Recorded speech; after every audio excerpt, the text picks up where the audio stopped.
여보세요. 경찰서죠? 며느리와 연락이 안 돼서 왔는데 문을 열어주지 않아요. 안에서 이상한 소리가 나는데 확인 좀 해주세요. 30분 후 경찰관 2명이 도착해 문을 두드렸어요. 경찰입니다. 문 열어주세요. 아니, 갑자기 조용해졌습니다. 집빈으로 들어서는 이정순의 눈앞이 침침해졌습니다. 폐호 사진이 왜 본격적인 이야기를 시작하기 전에 무료로 할 수 있는 구독과 좋아요 한 번씩 눌러주시면 정말 큰 힘이 됩니다. 알림 설정까지 해두시면 새로운 사연이 업로드될 때마다 가장 먼저 만나보실 수 있어요. 여러분이 계신 지역이나 장소를 댓글로 살짝 남겨주시면 저도 마음으로 남아 그곳에 함께 있는 기분으로 반갑게 인사드리겠습니다. 그럼 이제 오늘의 특별한 이야기를 시작해 보겠습니다. 아들 태호가 세상을 떠난 지 한 달이 지났습니다. 이정수는 부엌 창가에 서서 멍하니 바깥을 내다봤어요. 멋진 햇살이 들어와도 집안은 여전히 어두웠습니다. 태호가 세상을 떠난 후로는 모든 게 의미 없어 보였죠. 급성심 장마비 부검 결과였습니다. 36살 건강한 아들이 갑자기 쓰러져 그대로 가버렸어요. 예고도 없었죠. 전날까지도 괜찮다고 전화했는데 말이에요. 냉장고 문에 붙은 메모를 보며 한숨을 내쉬었습니다. 미라의 계집 이야기하기라고 적혀 있었어요. 벌써 일주일 전에 쓴 글씨였죠. 핸드폰을 들어 며느리 강미라에게 전화를 걸었습니다. 연결되지 않았어요. 어제도 그제도 마찬가지였습니다. 이상하네. 혼자 말이 나왔어요. 장례식 이후로 며느리와 제대로 된 대화를 나눈 적이 없었습니다. 재산 정리 문제로 이야기해야 할 게 많았는데 말이죠. 특히 대구 수성구 아파트 문제가 급했어요. 아들을 위해 전세금을 보태줘서 마련한 집이었습니다. 이제 어떻게 할지 결정해야 했죠. 문자를 보냈습니다. 미라야, 집 처분 문제로 이야기할 게 있어. 전화 좀 받아라. 몇 시간을 기다려도 답이 없었어요. 다음 날도 마찬가지였습니다. 전화는 계속 꺼져 있었고 문자 답장도 없었죠. 이정순의 불안감이 커졌습니다. 무슨 일이 생긴 건 아닐까. 며느리가 혼자 사는 게 걱정되기 시작했어요. 아들을 잃은 충격으로 우울해져서 극단적인 선택을 놔둬하면 어쩌나 하는 생각이 들었습니다. 사흘째 되는 날 아침 이정수는 결심했어요. 직접 가보기로 했습니다. 지하철을 타고 아들 집으로 향했습니다. 창밖 풍경이 빠르게 스쳐 지나갔죠. 가슴이 두근거렸어요. 좋지 않은 예감이 들었습니다. 수성구 신도시 아파트 단지에 도착했습니다. 24평의 아담한 신축집이었습니다. 아들이 그렇게 좋아했던 집이었습니다. 엘리베이터를 타고 5층에 올라갔습니다. 복도는 조용했죠. 504와 패섰을 때 이정순의 손이 떨렸습니다. 초인종을 눌렀어요. 딩동, 아무 반응이 없었습니다. 다시 눌렀죠. 딩동 딩동. 그런데 이상했어요. 문틈 사이로 음악 소리가 새어나왔습니다. 쿵쿵 거리는 비트 소리였죠. 클럽에서나 들을 법한 음악이었어요. 이정순의 눈썹이 찌푸려졌습니다. 남편을 잊고 슬퍼할 며느리가 이런 음악을 듣고 있다는 게 이해되지 않았어요. 귀를 문에 대고 자세히 들어봤습니다.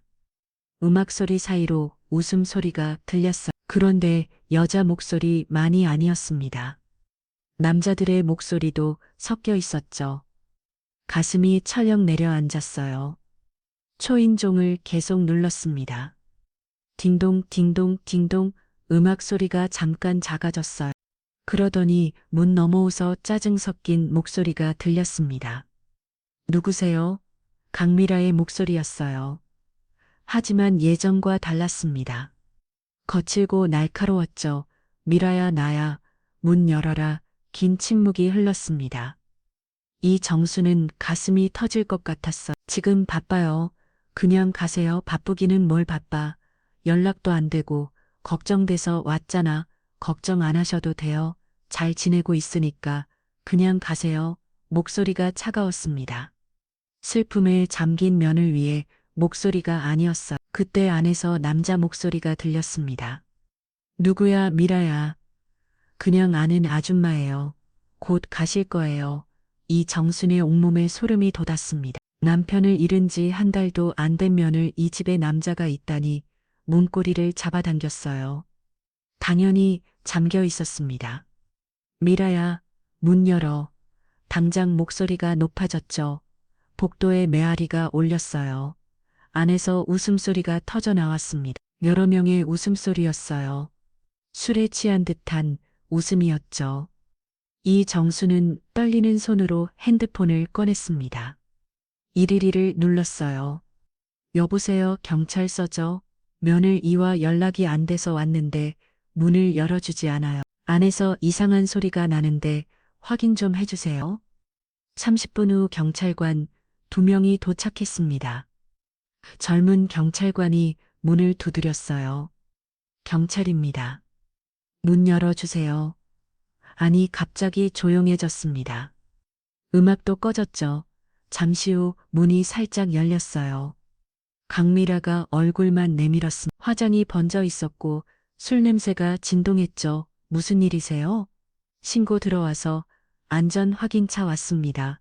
괜찮으시죠? 네, 괜찮아요. 그냥 친구들과 있었어요. 경찰관이 문을 완전히 열어달라고 했습니다. 강미라는 잠깐 망설이더니 문을 활짝 열었어요. 그 순간 이정수는 눈앞이 캄캄해졌습니다. 거실에는 빈 소주병들이 널려 있었어요. 테이블 위에 안주 접시들이 어지럽게 놓여 있었고 소파에는 남자 셋이 앉아 있었습니다. 모르는 얼굴들이었죠. 그런데 가장 충격적인 건 따로 있었어요. 벽에 걸려있던 아들 태호의 사진이 불에 그을린 채 바닥에 널브러져 있었습니다. 사진이 걸려있던 자리에는 텅 빈 모자리만 남아 있었죠. 태호 사진이 왜 이 정순의 목소리가 떨렸습니다. 강미라가 어깨를 으스켰어요. 입가에 냉소적인 미소가 번졌습니다. 불태웠어요. 태호가 죽었으니 이제 저는 자유의 몸이잖아요. 그 말을 듣는 순간 이 정순의 머릿속이 하얘졌습니다. 현기증이 일어났어요. 다리에 힘이 풀렸습니다. 어머니 경찰관이 부축했지만 이 정수는 그대로 주저앉았습니다. 가슴이 찢어지는 것 같았어요. 며느리의 차가운 웃음소리 많이 귀가에 맴돌았습니다. 응급실에서 깨어난 이 정순의 머릿속엔 온통 아들 생각뿐이었습니다. 윤태호 40살이었죠. 대구에서는 제법 알려진 형사 전문 변호사였어요. 어려운 사건들을 척척 해결해내는 실력파였습니다. 남편 없이 홀로 키운 아들이었어요. 중학교 때 아버지가 돌아가신 후로는 이 정순이 온몸을 던져 뒷바라지 했습니다. 새벽 4시에 일어나 김밥 장사를 하며 학원비를 댔죠. 엄마 나중에 꼭 성공해서 효도할게요. 고등학생 때 아들이 했던 말이었어요. 정말로 그 약속을 지켰습니다. 사법고시 붙고 로펌에 취직하고 독립해서 개업까지 했죠. 이 정순에게는 더없이 자랑스러운 아들이었어요. 군 아들이 강미라와 결혼한 게 5년 전이었습니다. 대학교 선후배사였죠. 미라는 처음엔 정말 괜찮은 면을 이었어요. 어머니 안녕하세요. 태호 씨가 어머님 얘기 정말 많이 했어요. 첫 만남에서 미라가 깍듯이 인사했던 모습이 기억났습니다. 예의 바르고 상냥했죠. 결혼식도 조촐하게 치렀어요. 신혼집도 이 정순이 전세금을 못했습니다. 젊은 부부가 잘 살기를 바라는 마음이었죠. 처음 3년간은 정말 좋았어요. 명절 때마다 며느리가 음식 준비를 도와줬고 아들 생일에는 꼭 케이크를 가져왔습니다. 어머니, 생신 때 뭐 해드릴까요? 어머니 몸조리 잘하세요. 따뜻한 말들이었죠. 그런데 결혼 3년 차부터 뭔가 달라지기 시작했어요. 아들이 전화를 걸어왔을 때였습니다. 엄마 요즘 미라가 좀 이상해요. 이상하다니 뭐가 글쎄요. 예전 같지 않아요. 차갑다고 해야 하나. 아들의 목소리에 걱정이 묻어 있었어요. 부부가 좀 그럴 수 있지. 시간이 지나면 괜찮아질 거야. 이 정수는 대수롭지 않게 생각했습니다. 결혼 생활에 흔히 있는 일이라고 여겼죠. 그런데 상황은 점점 악화됐어요. 아파트 같은 동이 사는 이웃, 아주머니가 조심스럽게 말을 꺼낸 게 작년 일이었습니다. 정순 씨, 그런데 요즘 504호에서 소리가 많이 나요.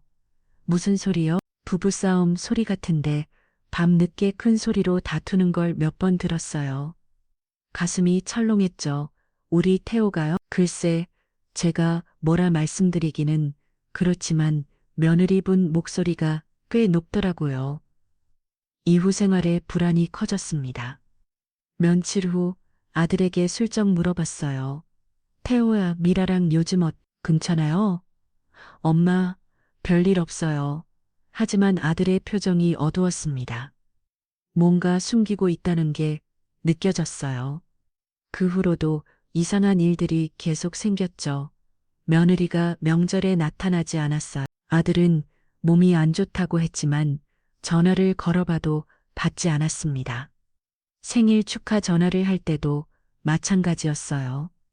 예전 같으면 반갑게 받았을 텐데 목소리가 시큰둥했죠.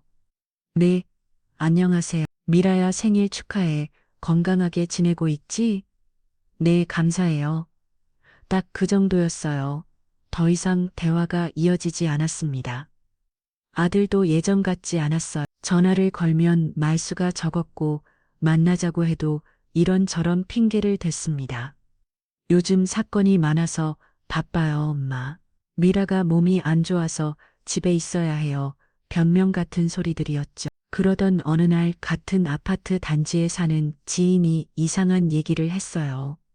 정순 씨 요즘 며느리 어떻게 지내요? 왜요? 며칠 전에 밤늦게 고급 식당에서 나오는 걸 봤는데 태우는 안 보이고 다른 남자들이랑 있더라고요. 머리가 띵했습니다. 혹시 잘못 본 거 아닐까요? 아니에요. 분명히 미라였어요. 옷도 화려하게 차려입고 그 말을 듣고 나서 잠이 오지 않았어요. 며칠 후 아들을 만났을 때 조심스럽게 물어봤습니다.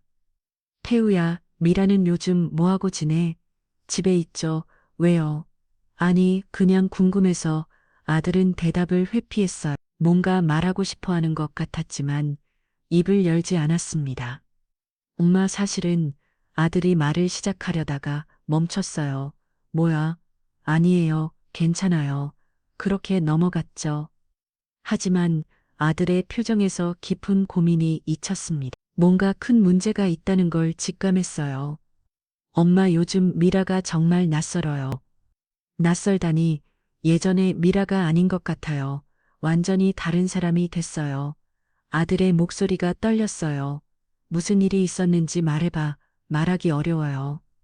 그냥 너무 변했어요. 그게 아들과 나는 마지막 대화였습니다. 그 후 이틀날 아들이 갑자기 세상을 떠났어요. 급성심 장마비였죠. 이 정수는 병원 침대에 누워 천장을 바라봤습니다. 아들의 마지막 말들이 머릿속을 맴돌았어요. 미라가 낯설다. 완전히 다른 사람이 됐다. 그 말의 진짜 의미를 이제야 깨닫기 시작했습니다. 단순한 부부싸움이 아니었어요. 뭔가 더 큰 문제가 있었던 거죠. 오늘 본 며느리의 모습이 떠올랐습니다. 냉소적인 미소와 이제 자유의 즈라는 말, 이 정순의 가슴에 불안이 엄습했어요. 단순한 일이 아니라는 직감이 들었습니다. 무언가 더 끔찍한 진실이 숨어 있을지도 모른다는 생각에 온몸이 떨렸죠. 태호가 발견된 건 퇴근 후였습니다. 아파트 현관에서 쓰러져 있었어요. 이웃이 신고했죠. 응급실로 실려갔지만 이미 늦었습니다. 급성 심장마비가 의심됩니다. 의사의 말에 이 정수는 주저앉았어요. 믿을 수 없었습니다. 정확한 사인을 확인하려면 부검이 필요합니다. 정수는 갑작스러운 아들의 죽음이 납득이 안 갔기 때문에 부검을 하기로 했어요. 며칠 후 부검 결과가 나왔습니다. 급성 심장마비가 맞았어. 다른 외상이나 독성 물질은 발견되지 않았습니다. 장례식장은 대구시립 장례식장 사무실이었어요. 3일장으로 치렀습니다. 문제는 강미라였어요. 장례식 첫날부터 이상했습니다. 상주석에 앉아 있으면서도 표정이 무덤덤했어요. 눈물 한 방울 흘리지 않았습니다. 조문객들이 와서 위로의 말을 건네도 마찬가지였죠. 고인의 명복을 빕니다. 네, 감사합니다. 많이 힘드시겠어요. 괜찮습니다. 기계적인 대답들이었어요. 슬픔의 기색이라고는 찾아볼 수 없었습니다. 처음에는 너무 충격을 받은 나머지 얼이 빠졌는가 보다 싶었어요. 반면 이 정수는 오열했었죠. 아들을 잃은 슬픔에 정신을 놓을 뻔했습니다. 그런데도 조문객들을 맞아야 했죠. 태호 어머니, 너무 상심하지 마세요. 우리 태호가 이렇게 갑자기 말을 잇지 못했어요. 눈물이 그칠 줄 몰랐습니다. 그런 이정순과 달리 강김라는 차분했어요. 오히려 너무 차분해서 섬뜩할 정도였습니다. 장례식 이틀째 되는 날 아침이었어요. 이 정순이 빈소에서 아들의 영정을 바라보고 있을 때 핸드폰이 울렸습니다. 안녕하세요. 태양생명보험입니다. 네, 무슨 일이세요? 고인 윤태호 씨의 보험금 청구권으로 연락드렸습니다. 가슴이 덜컥했어요. 보험금이, 네, 배우자분께서 청구 접수를 하셨어요. 확인차 연락드린 겁니다. 이정수는 급히 강미라를 찾았습니다. 복도 끝에서 전화 통화를 하고 있었어요. 미라야, 강미라가 전화를 끊고 돌아왔습니다. 네, 어머니 보험 얘기 들었는데, 아, 그거요. 처리해야 할 일이니까 미리 했어요. 태연한 목소리였어요. 금액이 얼마나 돼? 2억이요. 이정순의 입이 벌어졌습니다. 2억이라고? 네, 태호 씨가 가입한 생명보험이에요. 수익자가 저로 되어 있거든요. 그 말을 듣는 순간 머리가 어찌 됐어요. 언제부터 수익자가 너로 돼 있었어? 정숙은 결혼하고 6개월쯤 후부터요. 법적으로 제 몫이에요. 차가운 말투였습니다. 남편을 잃은 슬픔은 전혀 없었어요. 그래도 장례도 끝나지 않았는데 절차는 미리 밟아야죠. 복잡하거든요. 이정수는 마문이 막혔습니다. 아들의 시신이 아직 옆에 있는데 벌써 보험금 얘기를 하다니 그날 오후 조문객 중 한 명이 조심스럽게 말을 꺼냈어요. 어머니, 그런데 며느리 이분이 벌써 변호사와 상담을 받으셨다던데요. 변호사요? 네, 상속 관련해서요. 어제 법무법인에 다녀오셨다고 하더라고요. 이정순의 혈압이 오르는 게 느껴졌어요. 저녁에 강미라에게 직접 물어봤습니다. 미라야, 변호사 만났다면서 네 상속 절차 때문이 아직 장례도 안 끝났는데 미리 알아봐야죠. 복잡한 일이니까요. 변명 같지도 않은 변명이었어요. 태호 통장이나 카드는 어떻게 할 거야? 당연히 제가 처리하죠. 법적으로 배우자인데요. 모든 걸 이미 계산하고 있었던 거예요. 이 정수는 분노가 치밀어 올랐습니다. 미라야, 네가 지금 뭐라고 있는 건지 알아? 제가 뭘 잘못했나요? 법대로 하는 거예요. 저는 그럴 권리가 있어. 강미라의 목소리에는 죄책감이라고는 없었어요. 남편이 죽었는데 돈 얘기부터 하는 게 정상이야. 감정적으로 처리할 일이 아니에요. 현실적으로 생각해야죠. 그 말을 듣는 순간 이 정수는 확신했습니다. 이 여자는 정상이 아니라고. 장례식장 복도에서 둘의 대화를 지켜본 조문객들이 수군거렸어요. 저런 며느리가 어디 있어? 남편 죽자마자 보험금부터 챙기다니. 눈물 한 방울 안 흘리는 것도 이상하고 소문은 금세 퍼졌습니다. 그런데도 강미라는 개의치 않았어요. 오히려 더 당당해 보였습니다. 마지막 날 발인식에서도 마찬가지였어요. 연구차가 떠날 때까지 강미라의 눈에는 눈물이 없었습니다. 화장터에서도 그랬어요. 관이 화염 속으로 들어갈 때 이 정수는 오열했지만 강미라는 무표정하게 서 있었습니다. 미라야, 마지막 인사라도 해이 정순이 말했지만 강미라는 고개만 끄덕였어요. 네, 알겠어요. 그게 다였습니다. 장례를 마치고 집으로 돌아가는 길에 이정수는 생각했어요. 뭔가 잘못됐다고, 이건 정상적인 반응이 아니라고. 아들이 결혼 전까지는 건강했어요.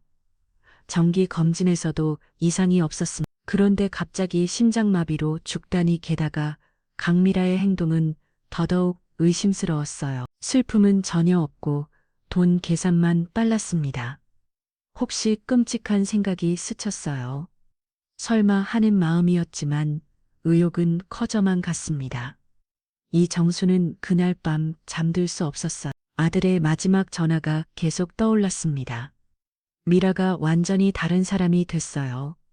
그 말에 진짜 의미를 이제야 깨닫고 있었어요. 단순한 부부 갈등이 아니었을지도 모른다는 생각과 더 끔찍한 진실이 숨어 있을지도 모른다는 의심으로 이정수는 어둠 속에서 혼자 떨고 있었습니다. 주변에 털어놓을 사람도 없었어요. 누가 믿어주겠어. 하지만 포기할 수는 없었습니다. 아들의 죽음에 대한 진실을 발견해야 했어요. 설사 그것이 상상하기도 싫은 결과로 이어진다 해도 말입니다. 응급실에 다녀온 지 사흘째 되는 날이었습니다. 이정순이 집에서 아들 유품을 정리하고 있을 때 초인종이 울렸어요. 문을 열어보니 낯선 남자가 서 있었습니다. 실례합니다. 윤태호 변호사님의 어머니시죠? 네, 그런데 누구세요? 검은색 정장을 단정하게 차려입고 있었습니다. 아, 그래요. 들어오세요. 거슬러 안내했습니다. 정우는 소파에 앉으며 무거운 표정을 지었어요. 어머니, 태우 형 일로 말씀드릴 게 있어서 왔습니다. 무슨 얘기요? 네. 가슴이 쿵쿵 걸었어요. 뭔가 중요한 이야기인 것 같았습니다. 태호 형이 죽기 며칠 전부터 많이 이상했어요. 이상했다뇨? 평소와 달리 불안해 보였어요. 뭔가 고민이 깊어 보였죠? 정우는 잠깐 망설이더니 말을 이었습니다. 사실 안 해본 얘기를 자주 했어요. 미라 얘기를요? 네, 외도를 의심하고 있었어요. 이정순의 얼굴이 굳어졌어요. 증거라도 있었나요? 직접적인 증거는 없었지만 태호 형이 며칠 전부터 계속 말했어요. 아내가 이상하다고. 정우가 핸드폰을 꺼냈습니다. 이것 좀 보세요. 문자 메시지 화면을 보여줬어요. 윤태호가 보낸 마지막 문자였습니다. 정우야, 이상해. 난 혼자 죽을 사람이 아니다.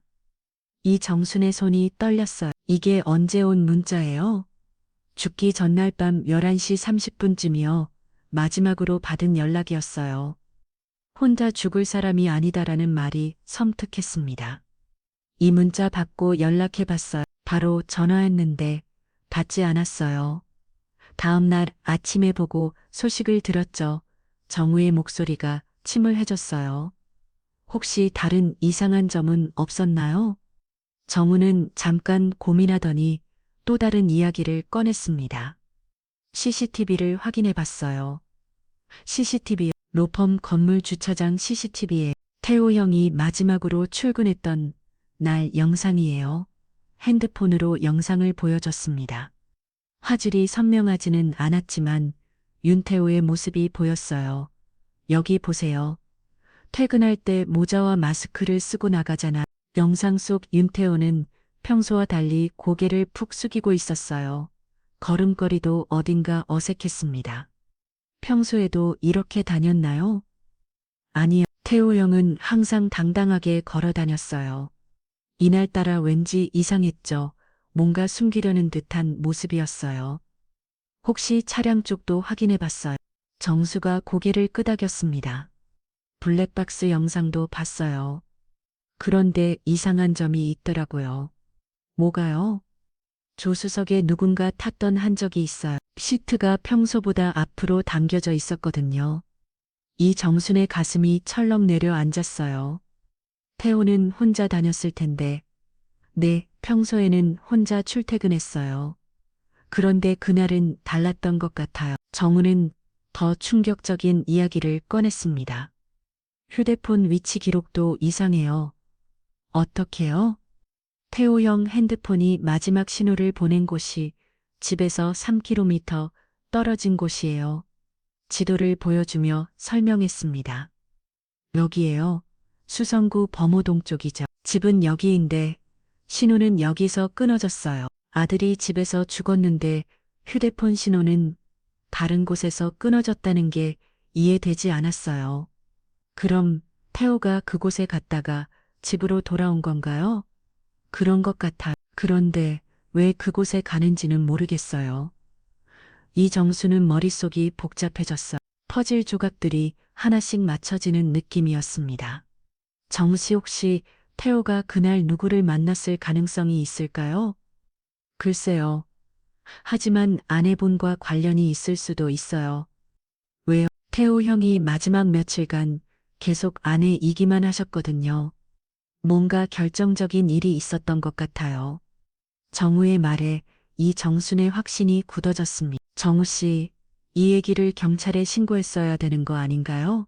그것도 생각해 봤는데 확실한 증거가 없어서요. 부검겨도 자연사로 나왔고 정우는 고민스러운 표정을 지었어요. 하지만 어머니가 원하신다면 지금이라도 같이 경찰서에 가서 얘기해 볼 수는 있어요. 이정수는 잠깐 생각했습니다. 지금까지 수집한 정보들을 정리해봤어. 아들의 마지막 문자, 이상한 CCTV 영상, 누군가 탔던 조수석 집에서 3km 떨어진 곳의 휴대폰 신호. 그리고 무엇보다 강미라의 이상한 행동들이었죠. 장례식에서의 냉정함 서둘러 챙긴 보험금 변호사 상담 모든 단서들이 한 방향을 가리키고 있었어요. 정우 씨, 제가 확신하는 게 있어요. 이정순의 목소리가 떨렸습니다. 우리 태호는 자연사가 아니에요.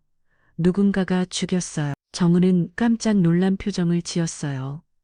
그래도 아직은 모든 게 이상해요. 태호의 마지막 문자부터 시작해서 모든 상황이 수상해요. 이정수는 일어나서 창밖을 바라봤습니다. 가슴 속에서 분노가 치밀어 올랐어요. 그리고 범인이 누군지도 알아요. 누구요? 며느리예요. 강미라가 우리 태호를 죽였어요. 정우는 말문이 막혔어요. 이정순의 확신에 찬 목소리에 당황한 것 같았습니다. 하지만 어머니 추측만으로는 추측이 아니에요. 확신이에요. 이정순의 눈빛이 변했습니다. 슬픔과 절망에서 분노와 결의로 바뀌었어요. 저는 반드시 진실을 발견할 거예요. 아들의 억울함을 풀어줄 거예요. 그 순간 이정순의 마음속에 단단한 결심이 자리 잡았습니다. 설사 혼자서라도 끝까지 싸우겠다는 의지였어요. 정우는 그런 이정순을 바라보며 무언가 결심하는 듯 했습니다. 바뀐 그녀의 눈빛에서 강한 의지를 읽을 수 있었어요. 대구 서부경찰서 민원실은 차가운 형광등, 불빛으로 가각했습니다. 이정수는 딱딱한 플라스틱 의자에 앉아 담당 형사가 나타나기를 기다렸어요. 손에는 정우에게서 받은 자료들을 꼼꼼 싸맨 봉투를 들고 있었습니다. 30분을 기다린 끝에 중년의 형사가 나타났어요. 사건 재수사 요청이시죠? 네, 제 아들 윤태호 사건입니다. 이정수는 정성스럽게 준비한 자료들을 꺼냈습니다. CCTV 캡처 화면, 핸드폰 위치 기록, 마지막 문자 메시지까지. 형사는 대충 훑어보더니 고개를 저었어요. 어머니, 젊은 층 돌연사는 요즘 흔합니다. 스트레스, 과로 때문에 심장마비로 갑자기 돌아가시는 분들이 많아요. 하지만 이 증거들을 보세요. 분명 이상한 점. 부검 결과도 자연사로 나왔고 외상이나 독성 물질도 발견되지 않았어요. 더 조사할 게 없습니다. 형사의 말투는 기계적이었어요. 진지하게 들으려는 의지가 전혀 느껴지지 않았습니다. 그럼 이 모든 정황들은 우연의 일치라는 건가요? 어머니 마음은 이해하지만 수사는 확실한 증거가 있어야 하거든요. 이정수는 무력감에 휩싸였어요. 벽에 부딪힌 기분이었습니다. 집으로 돌아오는 길에 문득 떠오른 사람이 있었어요. 대학 동창 김혜진이었습니다. 20년 전 지역 언론사에서 기자로 일했던 친구였죠. 그날 저녁 혜진에게 전화를 걸었습니다. 혜진아, 나야. 부탁할 일이 있어. 오랜만에 통화였지만 혜진은 반가워했어요. 사정을 설명하자 목소리가 진지해졌습니다. 정순아, 이거 진짜 이상한데 자료 좀 보내줄래? 이틀 후 혜진이 연락을 왔어요. 정순아, 내 후배가 KBC 탐사 보도팀에 있어. 만나보자. 희망이 보였습니다. KBC 방송국은 대구 시내 중심가에 있었어. 탐사 보도팀 박민수 기자는 30대 초반의 예리한 인상이었습니다. 자료 검토해 봤는데 흥미롭네요. 며느리의 행동 패턴이 특히 수상해요. 박 기자는 노트북을 열어 정리된 내용을 보여줬어요. 보험금 이어 장례식에서의 냉정함, 그리고 이 마지막 문자까지 충분히 의혹 제기할 만합니다. 방송으로 내보낼 수 있을까요? 일단 추가 취재를 해봐야겠어요. 금요인 거래, 내역이랑 통신 기록 분석이 필요합니다. 박 기자는 의욕적이었어요. 젊은 변호사의 의문사라는 소재에 관심을 보였습니다. 한 달 후 KBC 탐사 보도팀의 취재가 본격 시작됐어요. 기자들은 이 정순이 제공한 자료를 바탕으로 심층 분석을 진행했습니다. 강미라의 카드 사용 내역에서 남성 의료 구입 기록이 발견됐어요. 윤태호 사망 일주일 전의 일이었습니다. CCTV 분석과 평소와 다른 윤태호의 행동 패턴도 명확해졌어요. 그날따라 고개를 숙이고 걸었던 이유를 추적했습니다. 통신 기록에서는 더 놀라운 사실이 드러났어요. 윤태호의 휴대폰이 마지막 신호를 보낸 범우동 일대에서 강미라의 차량이 목격됐다는 증언도 나왔습니다. 보험사도 움직이기 시작했어요. KBC의 취재 내용을 전달받은 태양생명 보험 특별조사팀은 2억 원 보험금 지급을 일시 보려했습니다. 추가 조사가 필요하다고 판단됩니다. 보험사 담당자의 말이었어요. 방송 예고편이 나간 날 밤이었습니다. 의문의 변호사 급사 과연 자연사인가 라는 제목으로 30초짜리 예고편이 방영됐어요. 온라인 반응은 폭발적이었습니다. 이건 명백한 살인 아닌가, 며느리가 범인 같은데. 보험금 2억 때문에 남편 죽였나 댓글들이 쏟아졌어요. 사건에 대한 관심이 급속도로 커졌습니다. SNS에서는 해시태그 그윈태호 변호사가 실시간 검색어에 올랐어요. 누리꾼들은 강미라의 신상 정보를 찾아 공유하기 시작했습니다. 여론의 압박이 커지자 경찰도 더 이상 무시할 수 없었어요. 대구 서부 경찰서는 급히 브리핑을 열었습니다. 국민적 관심사가 된 만큼 철저한 재수사를 진행하겠습니다. 서장의 공식 발표였어. 이 정수는 텔레비전 뉴스를 보며 눈물을 흘렸습니다. 드디어 아들의 억울함을 풀 수 있는 길이 열린 것 같았어요. 하지만 이건 시작에 불과했습니다. 진짜 싸움은 이제부터였어요. 강미라는 변호사를 선임하고 반박 논리를 준비하기 시작했습니다. 언론과 여론에 맞선 법정 공방이 예고됐어요. 이 정수는 창밖을 바라보며 생각했습니다. 마들을 위해 끝까지 싸우겠다고 설사 혼자가 되더라도 포기하지 않겠다고. 그녀의 눈빛에는 더 이상 슬픔만 있지 않았어요. 불굴의 의지가 타오르고 있었습니다.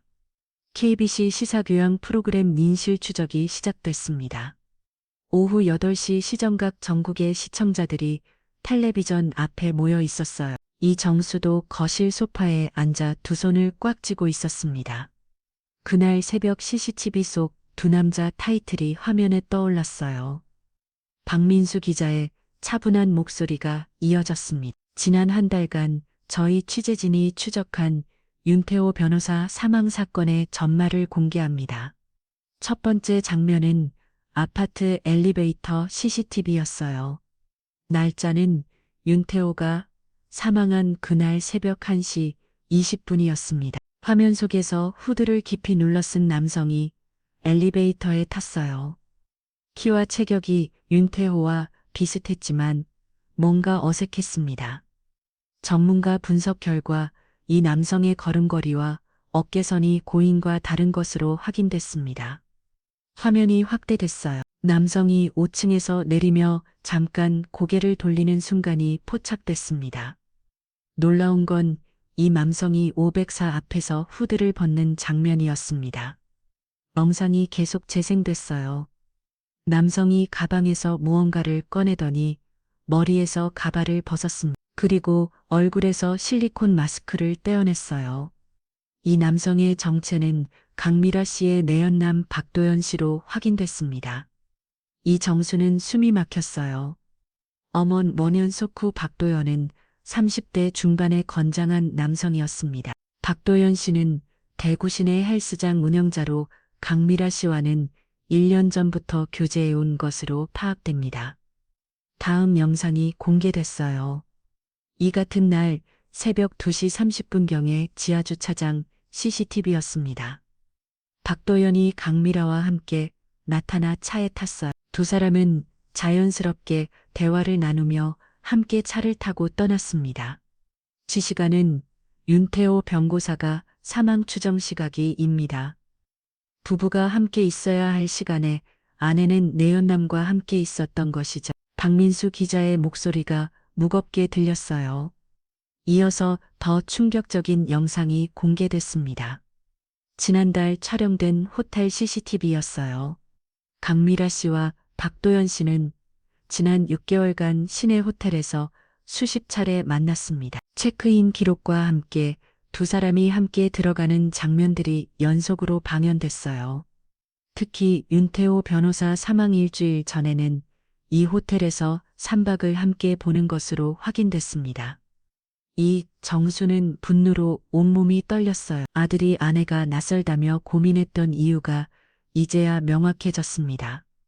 방송은 계속됐어요. 더 결정적인 증거가 공개될 차례였습니다. 취재진이 입수한 통화 녹취록을 들어보시겠습니다. 음성이 재생됐어요. 여자 목소리가 먼저 들렸습니다. 다 끝났어. 응, 깨끗이 정리했어. 약은 먹였지. 걱정 마. 흔적 안 남게 했어. 강미라의 목소리였어요. 차갑고 계산적인 음성이었습니다. 이 통화는 윤태호 변호사 사망 당일 새벽 3시경에 이뤄진 것으로 확인됩니다. 스튜디오로 화면이 전환됐어요. 박민수 기자가 카메라를 똑바로 바라봤습니다. 지금까지의 증거를 종합하면 강미라 씨와 박도연 씨는 가전에 계획적으로 범행을 저질렀을 가능성이 높습니다. 전국의 시청자들이 경악했어요. SNS는 순식간에 들끓기 시작했습니다. 이런 미친 여자가 다 있나? 남편 죽이고 보험금까지 챙기려 했네. 강미라 박도연. 얼굴 공개해라. 실시간 댓글들이 쏟아졌어요. 이정순의 핸드폰도 계속 올렸습니다. 지인들이 연락을 해왔어요. 정순아 방송 보고 있어. 정말 충격이야. 태호 어머니 이제 진실이 밝혀졌네. 하지만 정수는 전화를 받을 수 없었어요. 화면에서 눈을 뗄 수 없었습니다. 방송 후반부에는 전문가 분석이 이어졌어요. 수면제나 근위원제를 사용했을 가능성이 높습니다. 이런 약물은 부검에서 발견하기 어렵거든요. 법의학 전문의가 설명했습니다. 특히 심장마비를 유발할 수 있는 약물들은 자연사로 위장하기 쉽습니다. 이 정수는 주목을 붉은 쥐었어. 아들이 얼마나 고통스러웠을지 생각하니 가슴이 찢어졌습니다. 방송이 끝나자마자 난리가 났어요. 포털 사이트 실시간 검색어 1위부터 10위까지 모두 이 사건 관련 키워드로 채워졌습니다.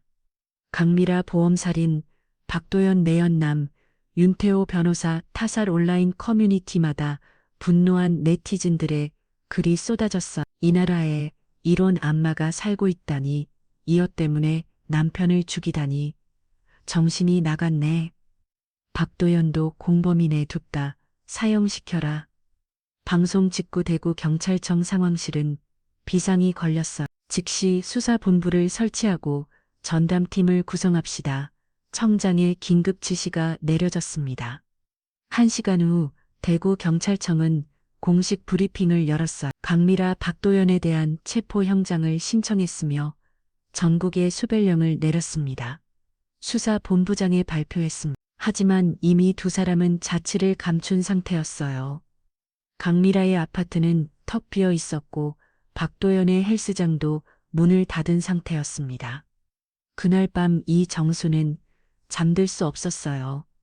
창밖을 바라보며 아들을 떠올렸습니다. 태호야, 엄마가 네 억울함을 풀어줄게. 끝까지 싸울게 마음속으로 다짐했어요. 하지만 이건 시작에 불과했습니다. 강미라와 박도현은 변호사를 선임하고 반박할 준비를 하고 있었어요. 법정에서의 진짜 싸움이 기다리고 있었습니다. 이정수는 아들의 명의를 되찾기 위한 마지막 전쟁을 준비해 했어요. 방송을 통해 진실이 드러났지만 이는 복수의 험악일 뿐이었습니다. 수배령이 내려진 지 5일째 새벽이었습니다. 이정수는 잠에서 깨어 화장실에 가려고 일어났어요. 시계는 새벽 4시 30분을 가리키고 있을사. 바깥은 아직 어둠에 쌓여 있었죠. 그때였어요. 현관문 쪽에서 이상한 소리가 들렸습니다. 똑똑똑 누군가 문을 두드리는 소리였어요. 이정수는 조심스럽게 현관으로 향했습니다. 인터폰 화면을 들여봤을 때 심장이 멎을 뻔했어요. 강미라였습니다. 후드를 깊이 눌러쓰고 있었지만 분명히 그녀였어요. 마스크 위로 드러난 눈빛이 섬뜩했습니다. 딩동딩동 초인종이 계속 울렸어요. 저예요. 강미라의 목소리가 들렸습니다. 예전과는 완전히 달랐어요. 날카롭고 위협적이었죠. 당신이 다 망쳤어요. 나와서 대화해요. 이정수는 떨리는 손으로 휴대폰을 집어들었어요. 112를 누르려는 순간이었습니다. 문 안 열면 다 불질러버리고요. 강미라의 목소리가 더 커졌어요. 인터폰 화면으로 보니 그녀의 손에 신문지와 라이터가 들려 있었습니다. 정말로 방화를 시도하려는 모습이었어요. 이정수는 급히 112에 신고했습니다. 여보세요, 경찰서죠. 수배자가 제 집 앞에 와서 위협하고 있어요. 강미라라는 여자예요. 주소가 어떻게 되시죠? 주소를 알려주며 이정수는 현관문을 확인했어요. 이중잠금이 되어 있었지만 불안했습니다. 빨리 와주세요. 방화하려고 해요. 밖에서는 강미라의 목소리가 계속 들렸어요. 야, 이정수는 나와. 당신 때문에 내 인생이 다 망가졌어. 소리가 점점 격해졌습니다. 나는 아무것도 안 했어. 그냥 자유롭게 살고 싶었을 뿐이라고. 강미라가 문고리를 흔드는 소리가 들렸어요. 다행히 문은 열리지 않았습니다. 태우는 내가 싫어한다는 걸 알면서도 계속 집착했어. 내가 다른 남자를 사랑한다는 걸 알고도 충격적인 고백이었어요. 이정수는 귀를 의심했습니다. 그래서 없애버린 거야. 박도영과 함께 행복하게 살고 싶었거든. 강미라의 목소리에는 후회이나 죄책감이 전혀 없었어요. 오히려 당당하기까지 했습니다. 당신이 가만히 있었으면 됐는데 왜 방송까지 나가서 난리를 쳤어요. 문을 발로 찾은 소리가 들렸어요. 그때 멀리서 사이렌 소리가 들려왔습니다. 경찰차였어요. 경찰이 왔어. 이정수는 소리쳤습니다. 강미라는 잠깐 조용해졌어요. 그러더니 갑자기 라이터를 켰습니다. 그럼 같이 죽어요. 신문지에 불을 붙이려는 순간이었습니다. 경찰이다. 손들어 복도 끝에서 경찰관들이 나타났어요. 3명의 경찰관이 방패를 들고 달려왔습니다. 강미라는 당황한 표정을 지었어요. 라이터를 떨어뜨리며 도망치려 했지만 이미 늦었습니다. 꼼짝마 경찰관이 강미라를 제압했어요. 수갑이 채워지는 소리가 들렸습니다. 강미라, 당신을 살인 사기미 방함이 수혐의로 현행범 체포합니다. 경찰관의 엄중한 목소리였어요. 강미라는 끝까지 저항했습니다. 나는 아무것도 안 했어요. 증거도 없잖아. 하지만 이미 모든 증거가 확보된 상태였어요. 같은 시각 신이안 모텔에서도 체포 작전이 벌어지고 있었습니다. 박도연은 잠든 사이에 경찰에 포위됐어요. 잠옷 차림으로 끌려 나오며 당황한 표정을 지었습니다. 박도연 윤태호 살인사건의 공범 혐의로 체포 부위야. 저는 몰라요. 미라가 다 시킨 거예요. 박도연은 즉시 강미라를 지목했어요. 경찰서 조사실에서 박도연의 진술이 시작됐습니다. 모든 계획은 미라가 세웠습니다. 박도연은 떨리는 목소리로 말했어요. 미라가 남편을 없애고 도움을 받자고 했어요.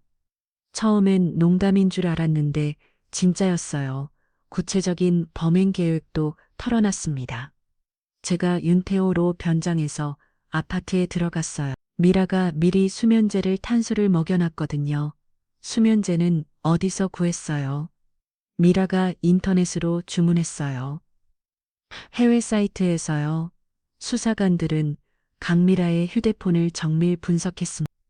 삭제된 데이터를 복원한 결과 놀라운 사실들이 드러났어요. 검색 기록에는 심장마비 유발 약물, 자연사 위장법, 보험금 수령 조건 등이 남아 있었습니다.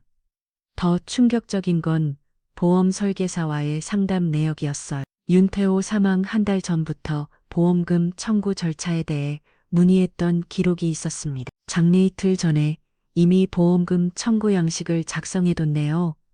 수사관이 증거를 확인하며 말했어요. 계획적이고 치밀한 범행입니다. 강미라는 끝까지 부인했어요. 저는 모르는 일이에요. 박도연이 혼자 한 거예요. 하지만 증거는 너무나 명확했습니다. CCTV에 당신이 박도연과 함께 있는 모습이 찍혔고 통화 녹취록도 있습니다. 검사가 증거를 제시했어요. 약은 먹였지. 나는 당신의 음성이 선명하게 들립니다. 강미라의 얼굴이 창백해졌어요. 수사 결과 더 많은 사실들이 밝혀졌습니다. 강미라는 결혼 초기부터 외도를 계획했고 윤태호의 보험금을 노렸던 것으로 하기로 됐어요. 박도연과의 관계도 단순한 분론이 아니라 계획적인 공모였습니다. 둘은 1년 전부터 윤태호를 제거할 방법을 논의해왔어요. 일주일 후 대구지법은 공식 발표를 했습니다. 강미라 박도연을 살인, 사기, 방함이 수염으로 구속 기소합니다. 기자회견장에는 수많은 언론인들이 몰려 있었어요. 이정수도 기자들 앞에 섰습니다. 한 달 전에 초췌한 모습과는 달리 의연한 표정이었어요. 이제 아들 태호의 억울함이 풀릴 때입니다. 이정순의 목소리는 담담했지만 단호했어요. 아들이 얼마나 고통스러웠을지 생각하면 가슴이 아픕니다. 하지만 진실이 밝혀져서 다행입니다. 기자가 질문했어요. 어머니께서는 며느리를 용서하실 생각이 있으신가요? 이정수는 잠깐 침묵했습니다. 그리고 천천히 입을 열었어요. 용서는 신의 몫입니다. 저는 그저 법의 심판을 기다릴 뿐이에요. 그날 밤 이정수는 오랜만에 편안하게 잠들 수 있었어요. 아들의 억울함이 풀렸다는 안도감 때문이었습니다. 하지만 이건 끝이 아니었어요. 이제 본격적인 재판이 시작될 예정이었습니다. 강미라와 박도연은 변호사를 선임하고 무죄를 주장할 계획이었어요. 금법정 공방이 기다리고 있었지만 이정수는 더 이상 두렵지 않았습니다. 진실은 이미 세상이 알려졌고 정의는 반드시 승리할 거라는 믿음이 있었어요. 대구지방법원 제3법정은 방청객들로 가득 찼습니다. 3개월간 이어진 재판의 마지막 날이었어요. 이정수는 앞자리에 앉아 재판장을 바라봤습니다.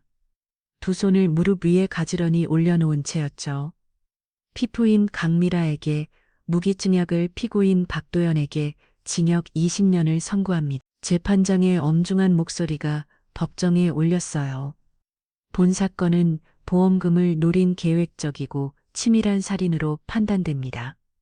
이 정순의 눈가에 눈물이 맺혔습니다. 드디어 아들의 억울함이 풀렸어요. 피고인석에 앉은 강미라는 끝까지 고개를 숙이고 있었습니다. 예전의 당당함은 온데간데 없었어요. 또한 보험금 2억 원은 전에 환수하고 추가 손해배상 5천만 원을 지급하라고 판결합니다. 총 2억 5천만 원이 이정순에게 돌아오게 됐어요. 법정을 나서면 이정순은 취재진에게 말했습니다. 이제 태워도 편히 쉴 수 있을 것 같아요. 목소리는 담담했지만 안도의 기색이 역력했어요.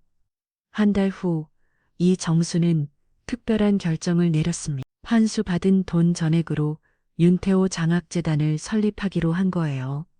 생전 아들이 어려운 학생들을 도와주고 싶다고 했던 말을 기억했습니다. 법학 공부하는 학생들 도와주고 싶어요. 저처럼 어려운 집안 환경에서도 꿈을 포기하지 않는 학생들 말이에요. 아들의 목소리가 귀에 생생했어요. 재단 설립 준비는 생각보다 복잡했습니다. 각종 서류와 절차가 까다로웠어요. 하지만 로펌 동료 정우가 도움을 줬습니다. 어머니 태호 형이 정말 좋아할 것 같아요. 정우는 무료로 법률 자문을 해줬어요. 재단 사무실은 대구 시내 작은 빌딩 2층에 마련했습니다. 아들의 사진과 함께 정의를 향한 꿈이라는 표현을 걸었어요. 첫 번째 장학생 선발이 시작됐습니다. 전국에서 200여 명이 지원했어요. 가정 형편이 어려워도 법학의 꿈을 포기하지 않는 학생들이었습니다. 심사 과정에서 이정수는 한 명의 사연을 직접 읽었어요. 부모님이 안 계셔도 판사가 되고 싶습니다. 가난해도 정의로운 변호사가 되겠습니다. 아들의 어린 시절과 비슷한 사연들이었어요. 최종 선발된 10명의 장학생에게는 1년간 월 100만 원씩 지급하기로 했습니다. 재단계 소식은 따뜻한 봄날에 열렸어요. 로펌 동료들이 모두 참석했고 지역 시민들도 많이 왔습니다.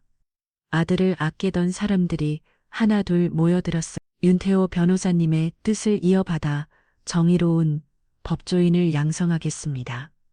이 정순의 계열사에 박수가 쏟아졌어요. 장학생들도 무대에 올라가고를 다졌습니다. 윤태호 선배님처럼 훌륭한 변호사가 되겠습니다.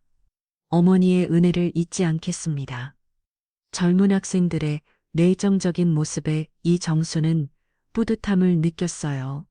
KBC에서는 후속 프로그램을 제작했습니다. 진실을 밝힌 어머니의 용기라는 제목이었어요. 박민수 기자가 다시 취재를 맡았습니다.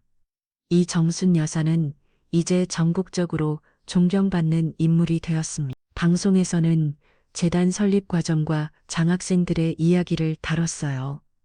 분노로 시작된 싸움이 결국 사랑과 희망으로 바뀌었습니다.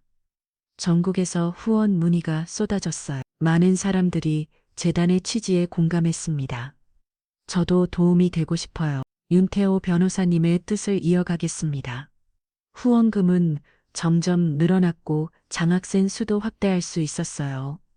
1년 후 이정수는 아들 기일의 묘소를 찾았습니다. 묘비 앞에 앉아 그동안의 일들을 조용히 얘기했어요.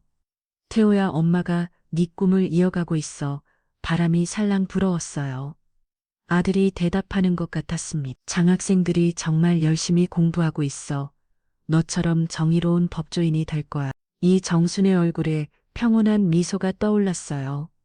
그 후로도 재단 운영은 계속됐습니다. 매년 새로운 장학생들이 선발됐고 졸업한 학생들은 법조계에 진출했어요.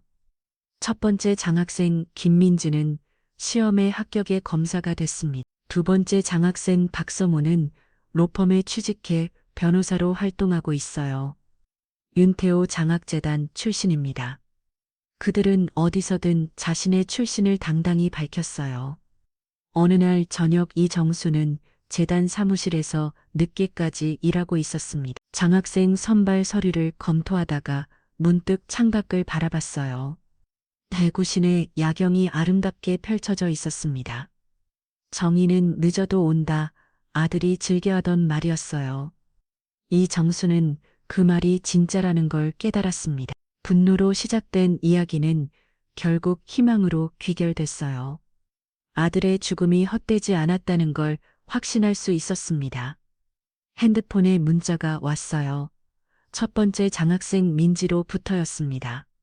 어머니 오늘 첫 재판에서 이겼어요. 윤태호 선배님처럼 정의로운 검사가 되겠습니다. 이정수는 미소를 지었어요. 아들의 정신이 이어지고 있다는 기쁨이 몰려왔습니다. 집으로 돌아가는 길에 이정수는 하늘을 올려다 봤어요. 별들이 반짝이고 있었습니다. 태호야, 고마워 엄마에게 이런 일을 할 기회를 줘서. 따뜻한 바람이 볼을 스쳤어요. 아들이 옆에 있는 것 같았습니다. 이정순의 새로운 삶이 시작됐어요. 슬픔을 희망으로 바꾸고 분노를 사랑으로 승화시킨 아름다운 삶이었습니다. 윤태호 장학재단은 오늘도 젊은 꿈들을 키우고 있습니다. 정의를 향한 꿈들을 말이에요. 오늘의 이야기가 이렇게 끝이 났습니다. 이야기가 마음에 닿으셨다면 구독과 좋아요 버튼 한 번씩 눌러주시면 감사하겠습니다. 끝까지 시청해주셔서 감사합니다.